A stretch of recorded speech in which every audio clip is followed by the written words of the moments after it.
সিমের ব্যালেন্স বা বৈধতা শেষ হলে আউটগোয়িং কলের সাথে সাথে ইনকামিং কলও কিন্তু বন্ধ হতে চলেছে আমাদের ভারতবর্ষে।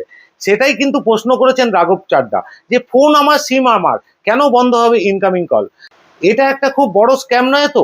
দেখুন, একটা সময় অনেকেরই মনে আছে, যারা লাইফ টাইম সিম কিনেছিলেন 999 টাকা দিয়ে, তখন কিন্তু কথা ছিল যে লাইফ টাইম সিম যারা কিনছেন তারা আজীবন কিন্তু ইনকামিং কলের সুবিধা পাবেন। তাহলে কোথায় গেল সেই প্রতিশ্রুতি? এমনিতেই সিমের সার্ভিস প্রোভাইডার গুলো 28 দিনে মাসকে এনে দিয়েছে, 30 বা 31 দিনের বদলে 28 দিনে এখন কিন্তু 1 মাসের ভ্যালিডিটি দেখা হয়। দেখুন, 28 দিনে যদি ভ্যালিডিটি দেখা হয়, সেক্ষেত্রে কিন্তু 12 মাসে আপনি 13 মাসের রিচার্জ করছেন, কারণ প্রত্যেক মাসেই 2 দিন 3 দিন করে কম হচ্ছে। সেই জায়গায় আপনাকে 12 মাসের রিচার্জের বদলে এক্সট্রা 1 মাসের রিচার্জ কিন্তু করে নিতে হচ্ছে। এটা একটা বড় ধরনের স্ক্যাম। এমনকি আপনার ভ্যালিডিটি শেষ হয়ে গেলে আউটগোয়িং যেমন বন্ধ হয়ে যাবে, ইনকামিংও বন্ধ হয়ে যাবে, এবং ইনকামিং বন্ধ হয়ে গেলে সেক্ষেত্রে আপনার ইম্পর্টেন্ট ওটিপিও কিন্তু আসবে না। আউটগোয়িং এর সাথে সাথে ইনকামিং যদি বন্ধ হয়ে যায়, বহু মানুষ কিন্তু বহু সমস্যার সম্মুখীন পড়বে।